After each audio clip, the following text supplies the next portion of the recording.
Friends, ನಾನು ಜ್ಞಾನಸುಧ ಕನ್ನಡ ವಾಹಿನಿಯ ಬೆಂಗಳೂರು ಗೋಪಿನಾಥ್ ಅವರು ನಿಮ್ಮ ಮುಂದಿದ್ದೀನಿ. ಇವತ್ತಿನ ದಿವಸ ನಾವು ಬೆಂಗಳೂರು ವಿಶ್ವವಿದ್ಯಾನಿಲಯದ ಟೆಲಿಫೋನ್ ಎಕ್ಸ್ಚೇಂಜ್ನಲ್ಲಿ ಕೆಲಸ ಮಾಡ್ತಾ ಇರ್ತಕ್ಕಂಥ ಚಿರಂತನ್ರವರನ್ನು ನಾವು ಭೇಟಿಯಾಗ್ತಾ ಇದ್ದೀವಿ. ಅವರು ಭಾರತದ ಉದ್ದಗಲಕ್ಕೂ 14,022 ಕಿಲೋಮೀಟರ್ ದೂರವನ್ನು ತಮ್ಮ ಬೈಕ್ನಲ್ಲಿ ಏಕಾಂಗಿಯಾಗಿ ಸಂಚರಿಸಿ ಒಂದು ಅಪಾರವಾದ ಸಾಧನೆಯನ್ನು ಮಾಡಿದ್ದಾರೆ. ಅವರ ಪರಿಚಯ ಮಾಡಿಕೊಳ್ಳೋಣ ಬನ್ನಿ.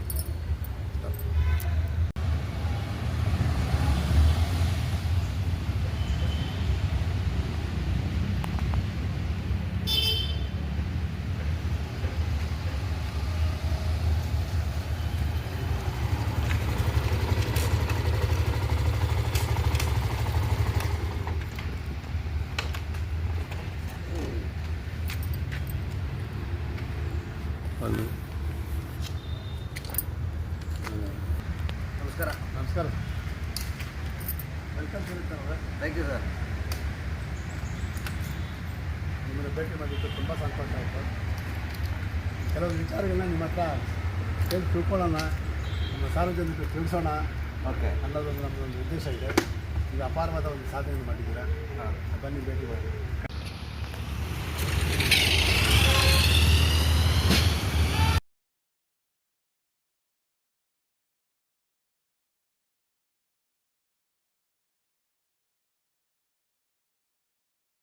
ಚಿರಂತನ್ ಅವರೇ, ನಮಸ್ಕಾರ. ನಮಸ್ಕಾರ. ನಮ್ಮ ಜ್ಞಾನಸುಧ ಕನ್ನಡ ಚಾನಲ್ಗೆ ಸುಸ್ವಾಗತ. Thank you. ನೀವು ನಮ್ಮ ರಾಜ್ಯದ ಒಬ್ಬ ದೈತ್ಯ ಸಾಧಕ ಅಂತ ಹೇಳ್ಬೋದು.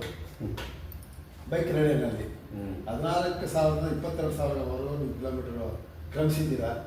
ಇಡೀ ಭಾರತದ ಉದ್ದಗಲಕ್ಕೂ ಪೂರ್ವದಿಂದ ಪಶ್ಚಿಮ, ಉತ್ತರದಿಂದ ದಕ್ಷಿಣ ಚತುಷ್ಪಥದಲ್ಲೆಲ್ಲ ಸಂಚಾರ ಮಾಡಿದ್ದೀರಾ. ನೀವು ಯಾವ ಊರಿನವರು?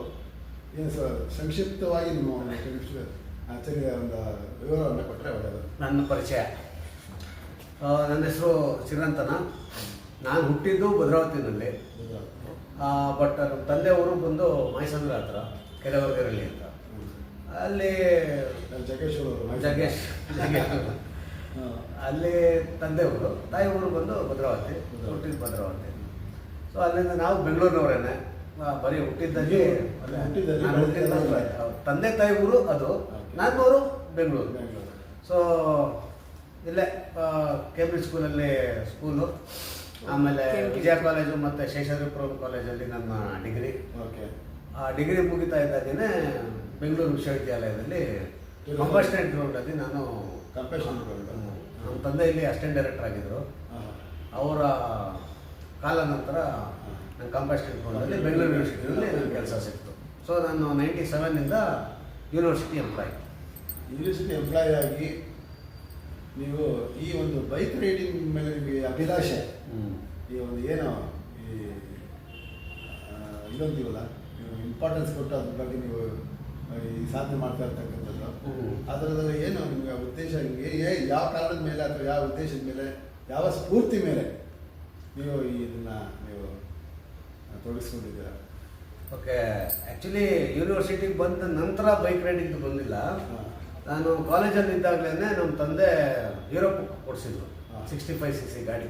ಅವಾಗ 1995 ಅದನ್ನು ತೊಗೊಂಡು ಊರೂರೆಲ್ಲ ಸುತ್ತಾಡ್ತಾ ಇದ್ದೆ. ಅದಕ್ಕಿಂತ ಮುಂಚೆ ಸೈಕಲಲ್ಲಿ NCCನಲ್ಲಿದ್ದೆ ನಾನು. NCCನಲ್ಲಿದ್ದಾಗ ಸೈಕ್ಲಿಂಗ್ ಎಕ್ಸ್ಪಿಡಿಷನ್ ಮಾಡಿದ್ವಿ. ಬೆಂಗಳೂರು, ಮೈಸೂರು, ಮಡಿಕೇರಿ, ಸುಳ್ಯ, ಅಲ್ಲಿ ತನಕ ಸೈಕಲಲ್ಲಿ ಹೋಗಿ ಮತ್ತೆ ವಾಪಸ್ ಸೈಕಲಲ್ಲಿ ಬಂದಿದ್ದು. ಸೈಕಲಲ್ಲಿ ಇದೆಲ್ಲ 92, 93 ಆಗಿದ್ದು. 95 ಹೀರೋ ಬುಕ್ ಬಂತು. ಒಂದು ಸ್ಟೆಪ್ ಮೇಲೆ ಹೀರೋ ಬುಕ್ ಗಾಡಿ 20 ರೂಪಾಯಿ ಪೆಟ್ರೋಲ್ ಆಗಿದ್ದು ಮೆಕ್ಯಾನಿಕಲ್ ಆಗಿ ಅಪ್ಗ್ರೇಡ್ ಆಗಿದೆ. ಮಂಗಳೂರು, ಊಟಿ ಅಲ್ಲೆಲ್ಲ ಹೀರೋ ಬುಕ್ಕಲ್ಲಿ ಓಡಾಡ್ತಾ ಇದ್ವಿ. ಸೊ ಅದು ಮೊದಲಿಂದನೂ ಬಂದ್ಬಿಟ್ಟಿದೆ. ಆಮೇಲೆ ಯೂನಿವರ್ಸಿಟಿಗೆ ಸೇರ್ಕೊಂಡ್ಮೇಲೆ ಸ್ವಲ್ಪ ಅದೆಲ್ಲ ಕಡಿಮೆನೇ ಆಯಿತು ಅಂತ ಹೇಳ್ಬೋದು. ಅಲ್ಲಿಂದ ಆಚೆ ನಿಮ್ಮ ಈಗಿನ ಬೈಕ್ಗೆ ನೀವು ಅಲ್ಲಿಂದ ಇಲ್ಲಿಗೆ ಒಂದು ಅಪ್ಗ್ರೇಡೇಷನ್ ಇದೆ. ಅಲ್ಲಿಂದ ಹೀರೋ ಬುಕ್ಕಿಂದ ಈ ಪ್ರೆಸೆಂಟ್ ಬೈಕ್ಗೆ ಒಂದು ಅಪ್ಗ್ರೇಡೇಷನ್ ಇದೆ. ಮದುವೆ ಆದ್ಮೇಲೆ ಇಲ್ಲ ಅದು ಹೀರೋ ಬುಕ್ ನಮ್ಮ ತಂದೆ ಕೊಡಿಸಿದ್ದು. ಆಮೇಲೆ ಮದುವೆ ಆದ್ಮೇಲೆ ನಾನೇನೆ ನಮ್ಮ ಮೊದಲನೇ ಬೈಕು ಕೈನೆಟಿಕ್ ಬಾಸ್ ಅಂತ ಇದೆ. ಅದು 100cc ಗಾಡಿ. 65 100cc ಅಪ್ಗ್ರೇಡ್ ಆದ. ಮದುವೆ, ಹೆಂಡತಿ, ಮನೆ, ಮಕ್ಕಳು. ಸೊ ಅದರಲ್ಲಿ ಒಂದು ಸ್ವಲ್ಪ ಲಾಂಗ್ ರೈಡ್ಗಳೆಲ್ಲ ಕಡಿಮೆ ಆಯಿತು.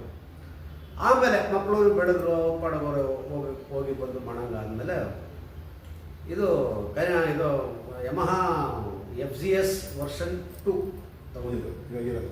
ಇದು ಈ ಒಂದು ಯಮಹದಿಂದ ನಿಮ್ಮ ಮೊದಲನೇ ಪ್ರವಾಸ ಎಲ್ಲಿಂದ ಎಲ್ಲಿಗೆ? ಯಮಹಾ ಗಾಡಿ ತೊಗೊಂಡಿದ್ದು ಶೋರೂಮಲ್ಲಿ ಅವತ್ತಿನ ದಿನ ಸಾಯಂಕಾಲ ಶುಕ್ರವಾರ, ಶನಿವಾರ ಭಾನುವಾರ ನಮ್ಗೆ ರಜಾ ಇತ್ತು. ಸೊ ಮೊದಲನೇ ಪ್ರವಾಸ ಅದರಲ್ಲಿ ಅಂದರೆ ಎಲ್ಲೋ ಲಾಂಗ್ ರೈಡ್ ಹೋಗ್ಬೇಕಾಗಿತ್ತು. ಇಲ್ಲಿ ಅವ್ರು ಹೇಳೋದು 1000 ಕಿಲೋಮೀಟ್ರ್ ಆಗೋ ತನಕನೂ 50-60 ಓಡಿಸಿ ಅದಕ್ಕಿಂತ ಜಾಸ್ತಿ ಓಡಿಸೋಕೆ ಹೋಗ್ಬೋದು, ಸೆಟ್ ಆಗಬೇಕು, ಮಿಷಿನ್ ಇಂಜಿನ್ ಎಲ್ಲ ಸೆಟ್ ಆಗಬೇಕು. ಸರಿ 50-60 ಎಷ್ಟು ದಿನ ಅಂತ ಓಡಿಸೋಕ್ಕಾಗುತ್ತೆ? ಸರಿ ತಗೊಂಡೆ ಮಾರನೇ ದಿನ ಫ್ರೆಂಡ್ ಮನೆಗೆ, ಅಲ್ಲಿ ಹರಿಹರದಲ್ಲಿ ಅವ್ರ ಮನೆ. ಬರ್ತಾ ಇದ್ದೀನಿ, ಹೆಂಗಿದ್ರು ಶನಿವಾರ ಭಾನುವಾರ ರಜಾ, ಒಂದಿನ ಇಟ್ಬಿಟ್ಟು ಬರ್ತೀನಿ ಅಂದರೆ ಸರಿ ಆಯಿತು ಬನ್ನಿ ಸರ್ ಪರವಾಗಿಲ್ಲ. ಆಫೀಸು ಇರಲಿಲ್ಲ, ಶನಿವಾರ ರಜಾ ಇತ್ತು. ಸೊ ಹಾಗಾಗಿ ಹೊರಟೆ, ಮಧ್ಯಾಹ್ನ ಹಂಗೆ ಎಲ್ಲ ರೆಡಿ ಆಗ್ಬಿಟ್ಟು ಹೊರಟೆ. ಬೆಂಗಳೂರು, ತುಮಕೂರು, ಚಿತ್ರದುರ್ಗ, ಅಲ್ಲಿಂದ ಮುಂದೆ ಹರಿಹರ ಹೋಗ್ಬೇಕು. ದಾವಣಗೆರೆ ಆದಮೇಲೆ ಹರಿಹರ ಹೋಗ್ಬೇಕು. ಹೋಗ್ತಾನೇ ಇದ್ದೀವಿ. ಇಲ್ಲ ಅಲ್ಲಿಗೆ ಹೋಗೋದಕ್ಕೇನೆ, ಅಲ್ಲಿಗೆ ತಲುಪೋದಕ್ಕೇನೆ ಹೋಗ್ತಾನೆ ಇದೆ ಗಾಡಿ. ದಾರಿ ಸಾಕ್ತಾ ಇಲ್ಲ, ಯಾಕಂದ್ರೆ 50-60 ಏನು ಓಡಿಸೋಣ ಗಾಡಿನ. ಅದು ಸ್ವಲ್ಪ ಜಾಸ್ತಿ ಕೊಟ್ಟರೆ ಹೋಗೋಂತ ಹೋಗುತ್ತೆ, ಹೋಗಂಗಿಲ್ಲ. ಅದೇ ಸೆಟ್ ಆಗ್ಬೇಕಲ್ಲ. ಸರಿ, ಅದು ಮನಸ್ಸಲ್ಲಿ ಅದನ್ನೇ ಸೆಟ್ ಆಗೋಗಿತ್ತು. ಏನೇ ಅದಾಗಲಿ ನಿಧಾನಕ್ಕೆ ಹೋಗೋಣ. ಹೋಗಿದ್ದು ರಾತ್ರಿ 11 ಗಂಟೆ. ಅಲ್ಲಿ ತನಕ ಎದ್ದಿದ್ದ ಹುಡುಗ, ಮನೆಯವರೆಲ್ಲ ಇದ್ರು, ಊಟ ಗೀಟ ಎಲ್ಲ ಮಾಡಿಸಿ, ಸರ್ ಬರ್ಬೋದು ಬನ್ನಿ ಸರ್, ಅದೆಲ್ಲ ಜನ ಹೇಳ್ತಾರೆ ಅಷ್ಟೇ, 60-70 ತಕ್ಕನಾದ್ರು ನೋಡಿರಿ ಅಂತ ಇದ್ದಾರೆ. ಇಲ್ಲಪ್ಪ 60. ಸೊ ಆ ಮೊದಲನೇ ಪ್ರಯಾಣ ನನ್ನ ಗಾಡಿನಲ್ಲಿ. ಗಾಡಿ ತಗೊಂಡು 2ನೇ ದಿನ, 4ನೇ ದಿನನೇ ಬೆಂಗಳೂರಿಂದ ನನ್ನ ಫ್ರೆಂಡ್ ಇದ್ದಾನೆ. ಸೊ ಅವ್ರ ಮನೆಗೆ ಹೋಗ್ಬೇಕಾಗಿತ್ತು, ಅಲ್ಲಿಗೆ ಹೋದೆ. ಇಲ್ಲಿ ಚಿಕ್ಕ ಪುಟ್ಟ ರೈಡ್ಗಳೆಲ್ಲ ಮೈಸೂರು, HD ಕೋಟೆ, ಆಮೇಲೆ ಒಂದು ಸತಿ ಮಂಗಳೂರು, ಧರ್ಮಸ್ಥಳ, ಇದೆಲ್ಲ ರೌಂಡ್ ಹೊಡ್ಕೊಂಡು ಆಮೇಲೆ ಒಂದು ಕಡೆ ಕೊಳ್ಳಿ ಹಿಲ್ಸ್ ಅಂತ ಬಿಟ್ಟಿಲ್ಲಿದೆ. ಕೊಳ್ಳಿ ಹಿಲ್ಸ್ಕೊಂಡು ಹೋಗ್ಬಿಟ್ಟು, ಅದು ತಮಿಳ್ನಾಡು. ರಾಜ್ಯ ಬಿಟ್ಟು ನೆಕ್ಸ್ಟ್ ಅಂತರ್ರಾಜ್ಯ ಕೊಳ್ಳಿ ಹಿಲ್ಸ್. ಆಮೇಲೆ ರಾಜ್ಯ ಬಿಟ್ಟು ಬೇರೆ ಎಲ್ಲೆಲ್ಲಿ ಪ್ರಯಾಣ ಮಾಡಿದ್ರಿ? ಎಷ್ಟೆಷ್ಟು ಕಿಲೋಮೀಟರ್ ನೀವು ಕ್ರಮಿಸಿದ್ದೀರಾ? ಜನವರಿಯಿಂದ ಜೂನ್ ತನಕ 6 ತಿಂಗಳಲ್ಲಿ ಒಂದು 10,000 ಕಿಲೋಮೀಟ್ರ್ ಕೆಳಗಡೆ ಎಲ್ಲ ರೋಡ್ ಹೊಡ್ಕೊಂಡು ಬಂದು. ಪ್ರಯಾಣ ಎಲ್ಲಿಂದ ಇಲ್ಲಿ ಆ್ಯಕ್ಚುಲಿ ಚತುಷ್ಪಥ ಪ್ರಯಾಣಗಳೆಲ್ಲ ಮಾಡಿದ್ದೀರ ಅಂತ ನೀವು ಹೇಳ್ತಾ ಇದ್ದೀರ. ಅದು ಯಾವ ಒಂದು ರೂಟಲ್ಲಿ, ಯಾವ ಒಂದು ಇದನ್ನಲ್ಲಿ ನೀವು ಕವರ್ ಮಾಡ್ತಾ ಇದ್ದೀರಿ? ಅಂದರೆ ಪೂರ್ವದಲ್ಲಿ ಗುಜರಾತ್ ಕಡೆಯಿಂದ, ಪಶ್ಚಿಮ ಬಂದಾಗ ಲಡಾಖ್, ಉತ್ತರ ಕಾಶ್ಮೀರ, ದಕ್ಷಿಣ ಭಾಗ ಕನ್ಯಾಕುಮಾರಿ, ಇದೇ ಚತುಷ್ಪಥನ ಅದು ಬೇರೆ ಇನ್ನೊಂದು ಚತುಷ್ಪಥ ಅಂತ ನೀವೇನು ಅಂತ ರೂಟ್ ಇದೆಯಲ್ಲ? ಓಕೆ, ಇವಾಗ ಚತುಷ್ಪಥ ಅಂದರೆ ಗೋಲ್ಡನ್ ಕ್ವಾಡ್ರಿಲ್ಯಾಟ್ರಲ್ ಅಂತ ನಾವೇನು ಹೇಳ್ತೀವಿ, ಅದು ಇವಾಗ ಬೆಂಗಳೂರಿಂದನೇ ತೊಗೊಂಡ್ರೆ ಆ್ಯಕ್ಚುಲಿ ಬೆಂಗಳೂರಿಂದನೇ ಹೋಗುತ್ತೆ. ಅದು ಗೋಲ್ಡನ್ ಕ್ವಾಡ್ರಿಲ್ಯಾಟ್ರಲ್. ಗೋಲ್ಡನ್ ಕ್ವಾಡ್ರಿಲ್ಯಾಟ್ರಲ್ ಬಂದು ಬೆಂಗಳೂರು, ಅಲ್ಲಿಂದ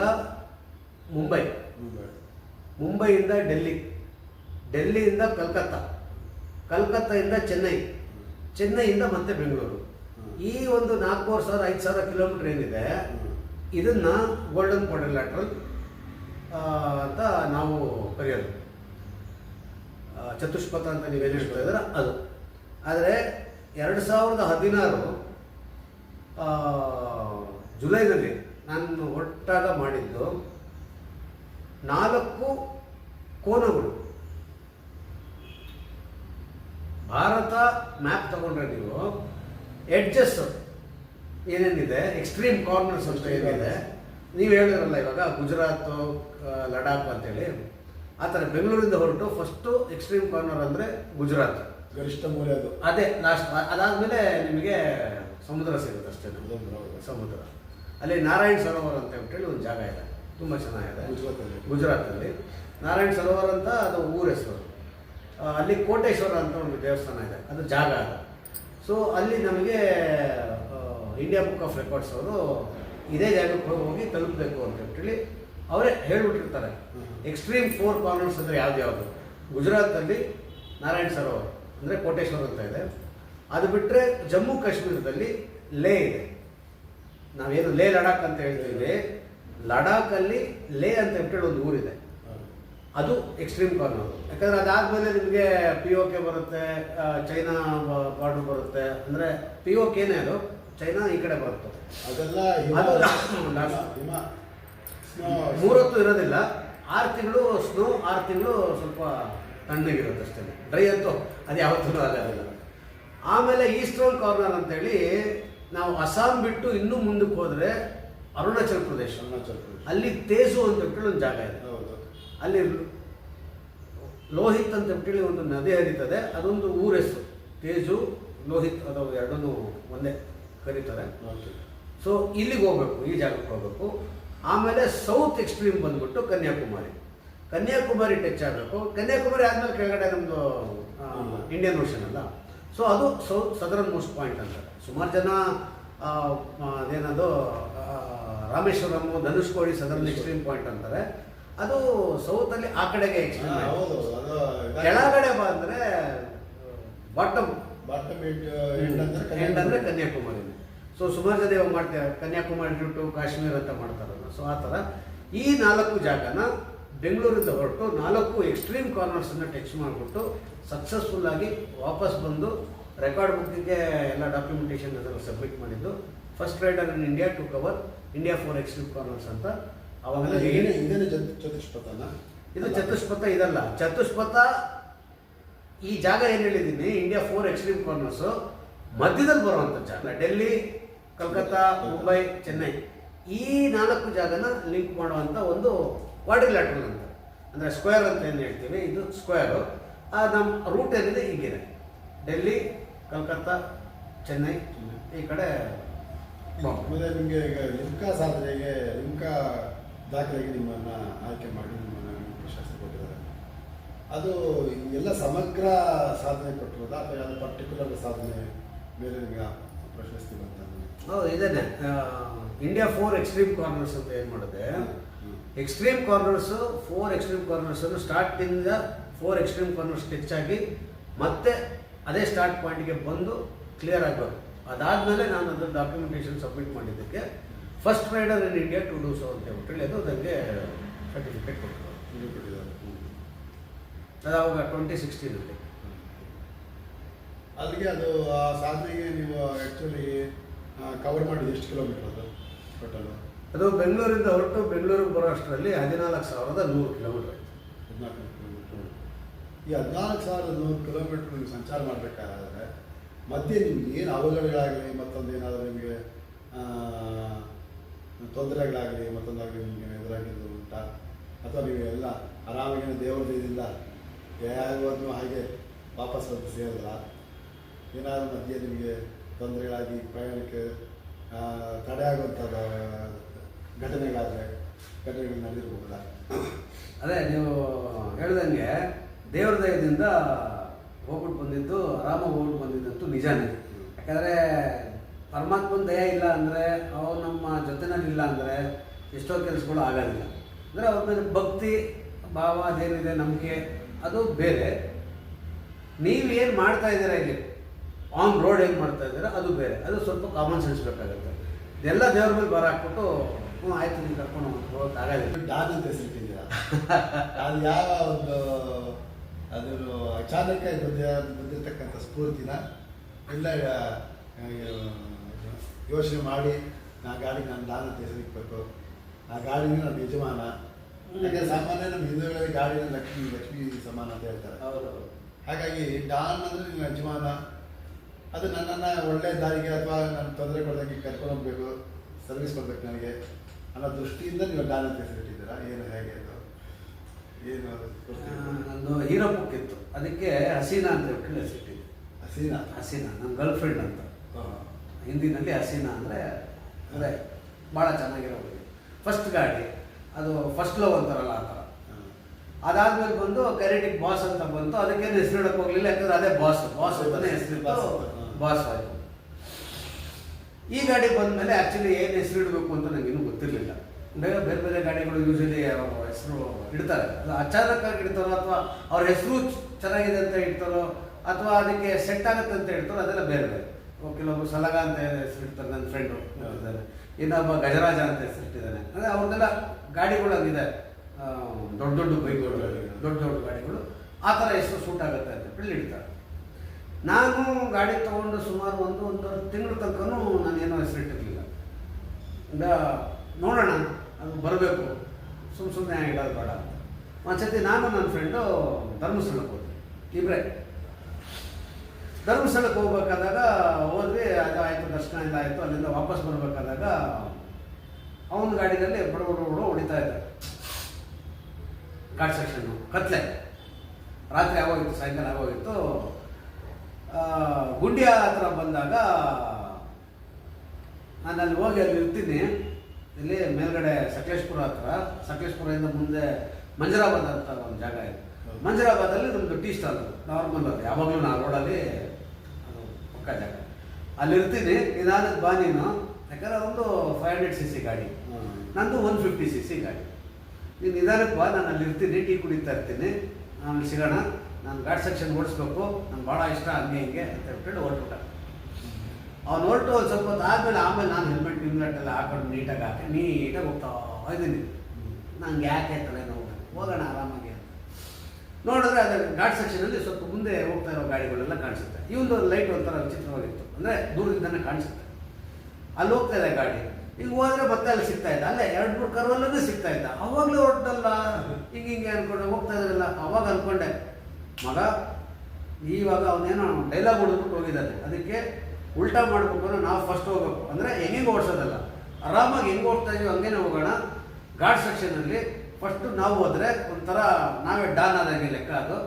ಸೊ ನಿನಗೆ ಡಾನ್ ಆಫ್ ದಿ ಘಾಟ್ಸ್ ಅಂತ ಹೆಸರಿಡ್ತೀನಿ ಅಂತ ಹೇಳಿ ಮನಸ್ಸಲ್ಲಿ ಅಂದ್ಕೊಂಡು ಗಾಡಿ ಓಡಿಸ್ತಾ ಗಾಡಿಗೆ ಭರವಸೆ ಕೊಟ್ಟರೆ ಮನಸ್ಸಿನ ಅಲ್ಲ, ನನಗೆ ಒಂಥರ ಕಾನ್ಫಿಡೆನ್ಸ್ ಬೇಕು. ಗಾಡಿ ಹತ್ರ ಜೊತೆ ಮಾತಾಡ್ತಾ ಇದ್ವಿ ನಾನು, ನೆಟ್ಟಿಗೆ ಹೋಗು, ಎಲ್ಲೋ ಜಾರ್ಬಡೆ ಆಗ್ತದೆ, ಟೈರೆಲ್ಲ ಹೊಸದೇನೆ ಇರ್ತದೆ. ಸೊ ಮಳೆ ಇದ್ರೂ ಕೂಡ ಕತ್ಲೆ, ಹೆಡ್ಲೈಟು ಓಕೆ ಸುಮಾರಾಗಿತ್ತು. ಬಟ್ ನನ್ನ ಒಂದು ರೈಡಿಂಗ್ ಕಾನ್ಫಿಡೆನ್ಸ್ ಬಗ್ಗೆ ನನಗೇನು ಒಂಥರ ನಂಬಿಕೆ ಇತ್ತು. ಕರೆಕ್ಟ್. ಯಾಕಂದರೆ ಘಾಟ್ಸ್ ಅಂದರೆ ನನಗೆ ಭಾಳ ಇಷ್ಟ. ಆ ಕರ್ವಿಂಗ್ಸ್ ಅಂದರೆ ಟರ್ನಿಂಗ್ಗಳೆಲ್ಲ ತುಂಬ ಇಷ್ಟ ನನಗೆ. ಅದು ಹೆಂಗೆ ಮಾಡಬೇಕು, ಎಷ್ಟು ಯಾವ ಗೇರಲ್ಲಿ ಹೋಗ್ಬೇಕು, ಯಾವ ಸ್ಪೀಡಲ್ಲಿ ಹೋಗಬೇಕು. ಆಮೇಲೆ ರಾತ್ರಿ ಆದ್ದರಿಂದ ಇನ್ನೂ ಸೇಫು. ಎದುರುಗಡೆಯಿಂದ ಬರ್ತಾ ಇರೋ ಗಾಡಿಗಳು ಲೈಟ್ ನೋಡಿಕೊಂಡು ನಾವು ಓವರ್ಟೇಕ್ ಮಾಡ್ಬೋದಾ ಇಲ್ವಾ, ಇದೆಲ್ಲ ನಾನು ಪ್ಲ್ಯಾನ್ ಮಾಡ್ಕೊಂಡು ಹೋಗ್ತಾ ಇದ್ದೆ. ಅವನು ಸುಮ್ಮನೆ ಹೋಗೋದು ಯಾವ್ದಾದ್ರು ಗಾಡಿ ಎದುರುಗಡೆ ಹೋಗೋದು, ಪಿ ಪಿ ಪಿ ಪಿ ದಾರಿ ನೋಡಿದೆವು, ಮತ್ತೆ ಹಿಂಗೆ ನೋಡಿದ್ದು ಹಿಂಗೆ ಮಾಡೋದು, ಹಿಂಗೆಲ್ಲ ಮಾಡ್ಕೊಂಡು ಹೋಗ್ತಾ ಇದ್ದ. ಅವಾಗ ನಂಬಿಕೆ ಬಂತು, ಇವನನ್ನು ಓವರ್ಟೇಕ್ ಮಾಡ್ತೀನಿ ಗ್ಯಾರಂಟಿ. ಯಾಕಂದರೆ ಅಲ್ಲಿಂದ ಗುಂಡೆಯಿಂದ ಅಲ್ಲಿ ಸಕಲೇಶ್ಪುರ ಇದು ಏನೋ ಮಂಜರಾಬಾದ್ ತನಕ ಸುಮಾರು ಒಂದು 35ರಿಂದ 40 ಕಿಲೋಮೀಟ್ರ್ ಫುಲ್ ಘಾಟ್ ಸೆಕ್ಷನಲ್ಲಿ. ಸರಿ ಆಯಿತು ನಡಿ ಅಂತ ಹೋದ್ವಿ ನೀಟಾಗಿ ಹೋಗ್ತಾ ಇದ್ದೀನಿ. ಅವನು ಮಾಮ ಅಂತ ಹೋಗ್ತಾನೆ. ಆಮೇಲೆ ಒಂದು ಕಡೆ ಇಬ್ಬರೂ ಸೇರ್ಕೊಂಡ್ವಿ. ನೋಡ್ದ, ಏನೋ ಅಂದ, ಏನು ಹೋಗು ಕಾಫಿ ಕುಡಿಯೋದು ಅಂದೆ. ಆಮೇಲೆ ಅವನ ಒಂದು ಟರ್ನಿಂಗಲ್ಲಿ ಸ್ವಲ್ಪ ಯಾವುದೋ ಗಾಡಿ ಹಿಂದ್ಗಡೆ ಸಿಗಾಕೊಂಡ. ನಾನು ಮುಂದೆ ನೋಡಿದೆ, ಖಾಲಿ ಇತ್ತು. ಗೇರ್ ಟ್ಯಾಪ್ ಮಾಡಿ ಒಂದ್ಸತಿ ಅಂತ ಎಕ್ಸ್ಲೇಟರ್ ಕೊಟ್ಟಿದ್ದು ಮುಂದೆ ಹೋಗಿದ್ದು, ಅಷ್ಟೇ ಸರ್. ಮಂಜರಾಬಾದ್ಗೆ ಹೋಗಿದ್ದು ಫಸ್ಟು ನಾನೇ. ಟೀನೂ ಆರ್ಡ್ರ್ ಮಾಡಿದೆ, ಆರಾಮಾಗಿ ಕುಡಿತಾ ಇದ್ದೀನಿ. ಅದಾದ್ಮೇಲೆ ನಾನು ಬಿಡು ಅಂತ ಬಂದ. ಇಲ್ಲಿ ಉಲ್ಟಾಗಿದೆ. ಏನು ಗುರು ಓಡಿಸ್ತೀಯ ಗಾಡಿನ, ಹಂಗೆ ಹಿಂಗೆ ಡಾನಮ್ಮ, ಓಕೆ, ನಾನು ಡಾನಮ್ಮ ಅಂತ ಹೇಳ್ಕೊಟ್ಟಿದ್ದೆ. ಅದನ್ನ ನನ್ನ ಗಾಡಿಗೆ ಬೇರೆ ಕಡೆ ಹೋದಾಗ ನಿಮಗೆ ಇಲ್ಲಿನ ಊಟದ ಪದ್ಧತಿನೇ ಬೇರೆ, ಅಲ್ಲಿನ ಊಟ ಪದ್ಧತಿನೇ ಬೇರೆ. ನಿಮಗೆ ಎಲ್ಲ ಅಡ್ಜಸ್ಟ್ ಆಯ್ತಾ ಇಲ್ಲ ನೀವು ಅಡ್ಜಸ್ಟ್ ಮಾಡ್ಕೊಂಡ್ರ ನೀವೇನೆ? ಜೀವನದಲ್ಲೇ ಆಗಲಿ, ರೈಡಲ್ಲೇ ಆಗಲಿ, ಅಥವಾ ಎಲ್ಲೇ ಆಗಲಿ, ನಂದು ಒಂದು ಪಾಲಿಸಿ ಅಂದರೆ ಅಡ್ಜಸ್ಟ್ಮೆಂಟು. ನಮ್ಮ ತಾಯಿಗೆ ಇನ್ನೊಬ್ಬರು ಹೆಸರು ಕೊಟ್ಟಿದ್ರು, ಅಡ್ಜಸ್ಟಮ್ಮ ಅಂತ ಹೇಳಿ. ಆ ಕಾಲದಲ್ಲಿ ಅವ್ರು ಏನೇ ಇದ್ರು ಆ ಬುದ್ಧಿ ಬಂದ್ಬಿಟ್ಟಿದೆ. ಏನೇ ಆಗಲಿ ಮುಂದೆ ಸಾಗುದಿ ಅಂತ ಹೇಳಿ ಆಡಿದ್ದಂಗೆ, ಏನಾದರೂ ಆಗಲಿ ನಂಗೆ ಹಿಂಗೆ ಬೇಕು, ಹಂಗೆ ಬೇಕು, ನಂಗೆ ಇದೇ ಬೇಕು ಅಂತ ಹೇಳಿ ನಮಗಿಲ್ಲ. ಏನಿರುತ್ತೋ ಅದರಲ್ಲಿ ಅಡ್ಜಸ್ಟ್ಮೆಂಟು ಇಲ್ಲ, ಅದಕ್ಕೂ ಅಡ್ಜಸ್ಟ್ಮೆಂಟು. ಈ ಒಂದು ಪ್ರಯಾಣಕ್ಕೆ ಅಥವಾ ನಿಮ್ಮ ಈ ಒಂದು ಸಾಧನೆಗೆ ನಿಮ್ಮ ಕುಟುಂಬದಿಂದಾಗಲಿ ಅಥವಾ ನಿಮ್ಮ ಇಲಾಖೆಯಿಂದಾಗಲಿ ಏನು ಸಹಕಾರ, ಮತ್ತು ಇದಕ್ಕೆ ಹಣದ ಅವಶ್ಯಕತೆ ಏನು ಎಷ್ಟು ಬೇಕು ಅನ್ನೋದು ಒಂದು ಇದು. ಅದನ್ನು ನೀವು ಯಾರ ಸ್ಪಾನ್ಸರ್ ಮಾಡಿದಾರ ಆ ಥರ, ಅಥವಾ ನಿಮ್ಮದೇ ಸ್ವಂತ ಹಣ ಹಾಕ್ಕೊಂಡು ಈ ಸಾಧನೆ ಮಾಡಿದ್ದೀರಾ? ಅದೇ ರಜಾ ಕೊಟ್ಟಿದ್ದೇವಲ್ಲ ಅಷ್ಟಾಯ್ತು. ಇದು ನಿಂದು ತಾನೆ, ನೀನು ಮಾಡ್ಕೊಂಡಿದ್ಯಾ? ದುಡ್ಡಿನ ವ್ಯವಸ್ಥೆ ಎಲ್ಲ ಆಲ್ಮೋಸ್ಟ್ ನಿಂದೆ. ಅಯ್ಯೋ ಸ್ವಾಮಿ, ದುಡ್ಡಿನ ವ್ಯವಸ್ಥೆ ಆಲ್ಮೋಸ್ಟ್ ಅಲ್ಲ, ಖಂಡಿತ ಪ್ರತಿ 100% ನಂದೇ. ಸಂಚಾರ ಇದೆ ಅಂದರೆ ಫುಲ್ 75 ಸಿಟಿ ಭಾರತ ತುಂಬ ಪ್ರಯಾಣ ಮಾಡುವಂಥದ್ದು. ಭಾರತ ಸಂಚಾರ ಮಾಡ್ತಾ ಇದ್ದೀನಿ. ಸೊ ನನ್ನ ರೈಡ್ ಆ್ಯಕ್ಟಿವಿಟಿಗೆ ಭಾರತ್ ಸಂಚಾರ ಅಂತಲೇ ಹಾಕೋಣ. ಭಾರತ್ ಸಂಚಾರ ಅಂತ ಹಾಕ್ಕೊಂಡ್ರೆ ಅದೇ ಸೇಮ್ ಟ್ಯಾಗ್ ಲೈನು BSNL ಇದೆ. BSNL ಭಾರತ್ ಸಂಚಾರ ಅಂತಾನೆ, ಭಾರತ್ ಸಂಚಾರ್ ನಿಗಮ್ ಲಿಮಿಟೆಡ್, ಅದು ಫುಲ್ ಹೆಸರು. ಕನೆಕ್ಟಿಂಗ್ ಇಂಡಿಯಾ ಅಂತ ಅಂತೇಳಿ ಅವ್ರದ್ದು ಟ್ಯಾಗ್ಲೈನ್. BSNL ನಿಮಗೆ ಸಹಕಾರ ಕೊಟ್ಟಿರೋದು ಅವರ ಒಂದು ಇದರಿಂದ? ಇಲ್ಲ. ಬೆಂಗಳೂರು ಯೂನಿವರ್ಸಿಟಿ ಹೆಡ್ ಆಫೀಸ್ ಬಿಟ್ಬಿಟ್ಟು ನಾನು ಸ್ಟ್ರೈಟ್ ಆಗಿ ಹೋಗಿದ್ದು BSNL ಆಫೀಸ್, ಅಲ್ಲಿ ಹಲಸೂರು ಹತ್ರ ಇದೆ. ಅಲ್ಲಿ ಕರ್ನಾಟಕ ಹೆಡ್ಡು ಅವರು ಇವರು ನನಗೆ ಹೆಲ್ಪ್ ಮಾಡೋದು ಅಂತವ್ರು ಇವರು ಎಲ್ಲರೂ ಸೇರ್ಕೊಂಡಿದ್ರು. ಪುನಃ ಹಾಕಿ ಎಲ್ಲ ಫ್ಲ್ಯಾಗ್ ಆಫ್ ಮಾಡಿ ನಿಮಗೆ ಎಲ್ಲ ಹೋಗ್ತಾ ಇದ್ದೀರಾ, BSNL ಬಾಟನ್ನು ತೊಗೊಂಡು ಹೋಗ್ತಾ ಇದ್ದೀರಾ, BSNL ಲೋಗೋನು ತೊಗೊಂಡು ಹೋಗ್ತಾ ಇದ್ದೀರಾ. ಒಂದೇ ಒಂದು ಇನ್ನೊಬ್ಬರು ಇಲ್ಲಿ ಡೆಲ್ಲಿ ಬಾಬು ಅಂತ ಬಿಟ್ಟಿದ್ದಾರೆ, 1 ಪಾಯಿಂಟ್ ಕಾಂಟ್ಯಾಕ್ಟು. ಇಡೀ ದೇಶದಲ್ಲಿ ಯಾವುದೇ ಮೂಲೆಯಲ್ಲಿರಲಿ, ಯಾವುದೇ ಊರಲ್ಲಿರಲಿ ನನಗೊಂದು ಫೋನ್ ಮಾಡಿ, ನೀವು ಎಲ್ಲಿ ಹೋಗ್ತಾ ಇದ್ದೀರಾ, ಸಾಯಂಕಾಲ ಎಲ್ಲಿ ತಲುಪ್ತೀರಾ, ಅಲ್ಲಿ ನಿಮ್ಮ ತಂಗುವ ವ್ಯವಸ್ಥೆ ನಮ್ಮ ಜವಾಬ್ದಾರಿ ಅಂತ ಅವ್ರ ಮಾತು. ಮಾರನೇ ದಿನ ಬೆಳಗ್ಗೆ ಅಲ್ಲೇ ಉಳ್ಕೊಂಡಿದ್ನಲ್ಲ, ಸೊ ಹೊರಡಬೇಕಾದಾಗ ಮನೆಯಿಂದ ಊಟ ತಗೊಂಡು ಬರ್ತಾಯಿದ್ರು. ಎಷ್ಟೋ ಜನ ಮಕ್ಕಳೆಲ್ಲ ಬಂದು, ಇಲ್ಲ ನಿಮ್ಮನ್ನ ಎಲ್ಲ ರೌಂಡ್ ಇದೆಲ್ಲ ಇವರ ಇಂಟರ್ನಲ್ಲೇ ಎಲ್ಲ ಸರ್ಕ್ಯುಲೇಟ್ ಆಗ್ತಾಯಿತ್ತು ಎಲ್ಲ ಸರ್ಕಲ್ಗಳು. ಸೊ ಅಲ್ಲೆಲ್ಲ ಮಕ್ಕಳೆಲ್ಲ ಬಂದು, ಇಲ್ಲ ನಿಮ್ಮನ್ನು ನೋಡ್ಬೇಕಂತ ವರಂಗಲ್ನಲ್ಲಿ ಅಲ್ಲಿ ಅವರು. ತೋ ನನ್ನ ತಂಗುವ ವ್ಯವಸ್ಥೆ ಕಂಪ್ಲೀಟ್, ಒಬ್ಬರು ಸ್ಟಾಫ್ ಮನೆಯಿಂದ ಹಿಡಿದು ಚಿತ್ರದುರ್ಗದಲ್ಲಿ ಎಕ್ಸ್ಚೇಂಜಿಂದ ಹಿಡಿದು ಎಲ್ಲ ಡೆಲ್ಲಿ ಮುಂಬೈನಲ್ಲಿ IQ ಇಂದ ಹಿಡಿದು ಎಲ್ಲ ಬಹಳ ಚೆನ್ನಾಗಿ ನನಗೆ ಸಹಕಾರ ಕೊಟ್ಟಿದ್ದು BSNL. ಒಂದು ಮೇಜರ್ ಪ್ರಾಬ್ಲಮ್ ಸಾಲ್ವ್ ಆಗಿದೆ ನಿಮಗೆ. ಉಳ್ಕೊಳ್ಳೋದು, ತಂಗೋದು 100%. 1/3 ಆಫ್ ನಂದು ಬಜೆಟ್ ಇದ್ದಿದ್ದೇನೆ ಅಲ್ಲೋ. ಒಳ್ಳೆ ಜಾಗ ಸಿಕ್ಕಿಲ್ಲ ಅಂದರೆ ಬಹಳ ಕಷ್ಟ. ಟೆಂಟು ಇದೆ ನನ್ನ ಹತ್ರ, ಬರೀ ಸ್ಲೀಪಿಂಗ್ ಬ್ಯಾಗ್ ಒಂದು ಇತ್ತು ಅಷ್ಟೇ. ಆಂಟಿ ಸೋಷಿಯಲ್ ಯಾರು ಹೇಳ್ತಾರೋ ಅಲ್ಲ, ಯಾವ ಟೈಮಲ್ಲಿ ಹೆಂಗೆ ಏನು ಇರ್ತಾರಲ್ಲ, ಅದರಿಂದ ಸೇಫೆಸ್ಟ್ ನಿಮಗೆ ವಸತಿ ಸಿಕ್ಕಿದ್ರೆ ಹೌದು ಅಲ್ಲಿಗೆ ಎಷ್ಟೋ ಭಾರ ಕಮ್ಮಿ ಆಗುತ್ತೆ. ಊಟ ಬಿಡಿ, ಬಿಸ್ಕೆಟ್ ಕಾಫಿ ಟೀ ಕುಡ್ಕೊಂಡು ಇರ್ಬೋದು. ಮಾಡ್ಬೋದು. ಬಟ್ ಗಾಡಿಗೂ ಸೇಫು, ಒಂದು ಬಾಡಿಗೂ ಸೇಫು. ಇಷ್ಟೊಂದೆಲ್ಲ ರೌಂಡ್ ನೋಡ್ಕೊಂಡು ಬಂದಿದ್ದೀರಾ, ಬನ್ನಿ ಆರಾಮಾಗಿ ಮಲ್ಕೊಳ್ಳಿ, ಎದ್ದೋಗಿ ಬೆಳಗ್ಗೆ ಎದ್ದಿದ ತಕ್ಷಣ ಸ್ನಾನಗಿನ ಮಾಡ್ಕೊಂಡು ಫ್ರೆಶ್ ಆದರೆ ಮತ್ತಿನ್ನೂ ಸತಿ ಹೊರಡು. ಬಟ್ ಇದು 64 ದಿನ ಆಗ್ತಾ ಇರಲಿಲ್ಲ. ಯಾಕಂದರೆ ಪ್ರತಿದಿನ ಸಾಯಂಕಾಲ ಸ್ಟೇ ಆಗಬೇಕು. ಪ್ರತಿದಿನ ಬೆಳಗ್ಗೆ ಸಾಹೇಬರು ಬರೋರು, ಅಲ್ಲಿಗೆ ಬನ್ನಿ ಇಲ್ಲಿಗೆ ಬನ್ನಿ ಅಂತ ಹೇಳಿ ಅವ್ರ ಆಫೀಸಿಗೆ ಕರೆಯೋರು, ಏನು ಎತ್ತ ಅಂತ ಹೇಳಿ ಅವ್ರನ್ನ ಇಂಟರ್ವ್ಯೂ ಮಾಡೋರು. ಆಮೇಲೆ ಸುಮಾರು ಕಡೆ ಅವರೇನೆ, ನಂದು ಬೋರ್ಡಲ್ಲಿ ಇದು ಸ್ಕ್ಯಾನರ್ ಹಾಕ್ಕೊಂಡಿದ್ದೆ, ಅವರೇನೆ ಸ್ಕ್ಯಾನರ್ ಎಲ್ಲ ಹಾಕಿ ಒಬ್ಬೊಬ್ರು 5,000, 2,000, 3,000, 5,000 ಎಲ್ಲ ಟ್ರಾನ್ಸ್ಫರ್ ಮಾಡಿದ್ದಾರೆ. ಅಂದರೆ ನಿಮ್ಮ ಪ್ರಯಾಣಕ್ಕೆ ವ್ಯವಸ್ಥೆ ನಮ್ಮ ಕಡೆಯಿಂದ ಅಂತ. ಆ ಥರ ನನಗೆ ಸ್ಪಾನ್ಸರ್ಶಿಪ್ ಒಂದು BSNL ಉಳ್ಕೊಳ್ಳೋಕ್ಕೆ. ಬೆಳಗ್ಗೆ ಸಾಯಂಕಾಲ ತನಕ ಅಷ್ಟೇ. ಸಾಯಂಕಾಲ ಸಾರ್ ಬಿಟ್ಬಿಡಿ ಸರ್, ನಾನೆಲ್ಲ ಹೋಗ್ತೀನಿ, 2 ದಿನ ನಿಮ್ಮ ತಲೆನೋವಿಗೆ ಬರೋದಿಲ್ಲ, ಶನಿವಾರ ಭಾನುವಾರ ನೀವು ಪಾಪ ನೀವು ಹೆಂಡತಿ ಮಕ್ಕಳ ಜೊತೆ ಆರಾಮಾಗಿರಿ, ನನ್ನನ್ನು ಬಿಟ್ಬಿಡಿ, ನಾನು ಹೆಂಗೋ ರೋಡಲ್ಲ ಬಸ್ ಸ್ಟಾಪಲ್ಲಿ ಎಲ್ಲೋ ಆ ಥರ ಮಲ್ಕೋಬೇಕು ಅಂತ ಭಾಳ ಆಸೆ. ಹಂಗಲ್ಲ ಸರ್, ನೀವು ಅಲ್ಲಿ ಆ ಊರಲ್ಲಿ ಹೋಗ್ಬೇಕಾದಾಗ ಆ ಹೆಡ್ಡು ನಿಮಗೋಸ್ಕರ ಕಾಯ್ತಾ ಇದ್ದಾರೆ, ನೀವು ಅಲ್ಲಿಗೆ ಹೋಗಲೇಬೇಕು, ಅನಿವಾರ್ಯತೆ. ಸೊ ಹೆಂಗೆ ಅಂದರೆ I was tired of taking rest. ಆರಾಮಾಗಿ ಅಂದರೆ ಅಷ್ಟು ಸಹಕಾರ, ಅಷ್ಟೊಂದು ಎಲ್ಲ ಒಂಥರ ಲಕ್ಸುರಿಯಸ್ ಸ್ಟೇ ಕೊಟ್ಟು ಎಲ್ಲರೂ ಏನು ಕೊಡ್ತಾರೆ ಹೇಳಿ, ರಿಲ್ಯಾಕ್ಸ್ ಆಗಿ ಅಂತ. ನನಗೆ ರಿಲ್ಯಾಕ್ಸ್ ಆಗಿ ಸುಸ್ತಾಗೋಗಿತ್ತು. ಈ ಥರ ನನಗೆ BSNL ಕಡೆಯಿಂದ ನಿಮ್ಮ ಸಾಧನೆ ನಿಮಗೆ ಸಾಕಷ್ಟು ಖುಷಿ ಕೊಟ್ಟಿದೆ. ಹೌದು, ನಿಜ. ಮತ್ತು ಇದು ನೀವು ಇಷ್ಟಪಟ್ಟು ಸಾಧನೆ ಮಾಡಬೇಕು. ಏನು ಈ ಸಮಸ್ಯೆನ ನೀವು ತಗೊಂಡಿರೋದು ಇಷ್ಟಪಟ್ಟು ತಗೊಂಡಿದ್ದೀರ. ಹೌದು, ಅದರಲ್ಲಿ ನೀವು ಯಶಸ್ವಿನೂ ಆಗಿದ್ದೀರಾ. ಖಂಡಿತ ಅಲ್ವಾ? ಯಾಕಂದರೆ ಈ 75 ಸಿಟೀಸ್ ಮಾಡಿದ್ದು ಸುಮ್ಮನೆ 75 ಸಿಟೀಸ್ ಅಲ್ಲ, ನಾನು ಒಂದು ರೂಟ್ ಹಾಕ್ಕೊಂಡಿದ್ದೆ. ಅದು ಇವಾಗ ಹೇಳ್ತೀನಿ ಕೇಳಿ. ಭಾರತದಲ್ಲಿ 3 ಅಂದರೆ ಇವಾಗಲೂ ಸದ್ಯಕ್ಕೆ ಲಾಂಗೆಸ್ಟ್ ಹೈವೇಸ್ ಆಫ್ ಇಂಡಿಯಾ ಅಂತೇಳಿ ನಾರ್ತ್ ಸೌತ್ ಕಾರಿಡಾರ್ ಅಂತೇಳಿ, ಕರ್ನಾಟಕ ಎಲ್ಲ ಕೇರಳದಿಂದ ಕನ್ಯಾಕುಮಾರಿ, ಕಾಶ್ಮೀರಿಂದ ಕನ್ಯಾಕುಮಾರಿ ತನಕ ನಾರ್ತ್ ಸೌತ್ ಕಾರಿಡಾರ್ ಅಂತ ಇದೆ. ಅದೇನೋ ಒಂದು 4,000 ಕಿಲೋಮೀಟರ್ ಲಾಂಗೆಸ್ಟ್ ಸಿಂಗಲ್ ಹೈವೇ. ಇನ್ನೊಂದು ಈಸ್ಟ್ ವೆಸ್ಟ್ ಕಾರಿಡಾರ್ ಅಂತ, ಗುಜರಾತಿಂದ ಹಿಡಿದು ಅಸ್ಸಾಂ ಸಿಲ್ಚಾರ್ ತನಕ. ಗುಜರಾತಲ್ಲಿ ಪೋರ್ಬಂದರು, ಅಸ್ಸಾಮಲ್ಲಿ ಸಿಲ್ಚಾರ್, ಅದು ಸಿಂಗಲ್ ಹೈವೇ 3,500 ಕಿಲೋಮೀಟರ್. ಆಮೇಲೆ ನೀವು ಹೇಳಿದ್ರಲ್ಲ ಚತುಷ್ಪಥ, ಈ ಚತುಷ್ಪಥ ಬಂದು ಗೋಲ್ಡನ್ ಕ್ವಾಡ್ರಿಲ್ಯಾಟ್ರಲ್, ಇದು 5,500 ಕಿಲೋಮೀಟ್ರು. ಬಟ್ ಬೇರೆ ಬೇರೆ ನ್ಯಾಷನಲ್ ಹೈವೇಸ್ ಎಲ್ಲ ಇನ್ಕ್ಲೂಡ್ ಆಗುತ್ತೆ. ಬಟ್ ಅದು golden quadrilateral is considered as 6th longest highway network in the world. ಭಾರತದಲ್ಲಿ ಅದೇ ಮೊದಲನೇದು, 5,500 ಕಿಲೋಮೀಟರ್. ಡೆಲ್ಲಿ, ಚೆನ್ನೈ, ಬೆಂಗಳೂರು, ಮುಂಬೈ, ಕಲ್ಕತ್ತಾ ಈ 4 ಸಿಟಿನ ಮೇನ್ ಸಿಟೀಸ್ ಕನೆಕ್ಟ್ ಮಾಡೋದು ಇದು ಅಟಲ್ ಬಿಹಾರಿ ವಾಜಪೇಯಿ ಅವ್ರದ್ದು ಕನಸು ಆ ಕಾಲದಲ್ಲಿ. ಅದು ಕಂಪ್ಲೀಟ್ ಆಗಿದೆ. ಇದರಲ್ಲಿ ಸುಮಾರಷ್ಟು ರೆಕಾರ್ಡ್ಗಳು ಮಾಡ್ತಾ ಇದ್ದಾರೆ ಜನ. ಸೊ ನಾನು ಇದನ್ನು ಮಾಡಿದ್ದು ಹೆಂಗೆ ಅಂದರೆ, north west corridor, east west ಅಲ್ಲ north east sorry okay. So ನಾನು ಮಾಡಿದ್ದು ರೈಡ್ ರೂಟ್ ಏನು ಅಂದರೆ, north south corridor, east west corridor ಮತ್ತು ಗೋಲ್ಡನ್ ಕ್ವಾಡ್ರಿಲ್ಯಾಟರಲ್ ಏನಿದೆ, ಈ ಮೂರೂ ಒಂದೇ ರೈಡಲ್ಲಿ ಕನೆಕ್ಟ್ ಮಾಡಿದಂಥ ಭಾರತದ ಮೊದಲನೇ ಹಾಗೂ ಒಬ್ಬನೇ ಏಕೈಕ ವ್ಯಕ್ತಿ. ಕೊನೆಯದಾಗಿ ಒಂದು ಪ್ರಶ್ನೆ ಹೇಳಿ ಸರ್. ಇಷ್ಟೆಲ್ಲ ನೀವು ಭಾರತದಲ್ಲೆಲ್ಲ ಸಂಚರಿಸಿ ಎಲ್ಲ ಉದ್ದಗಲಕ್ಕೂ ಏನೋ ಒಂದು ಸೇತುವೆಯನ್ನು ನಿರ್ಮಾಣ ಮಾಡಿದ್ದೀರಿ ಅಂತ ಹೇಳ್ಬೋದು. ಮಾನಸಿಕವಾಗಿ ಭಾವೈಕ್ಯತೆಯಿಂದ ನಿಮ್ಮ ಮುಂದಿನ ಕಾರ್ಯಕ್ರಮ ಏನು ಏನಾದ್ರು ಇದೆಯಾ? ಯಾಕಂದ್ರೆ ಎಲ್ಲ ಕವರ್ ಮಾಡಿಬಿಟ್ಟಿದ್ರು ಆಲ್ಮೋಸ್ಟ್.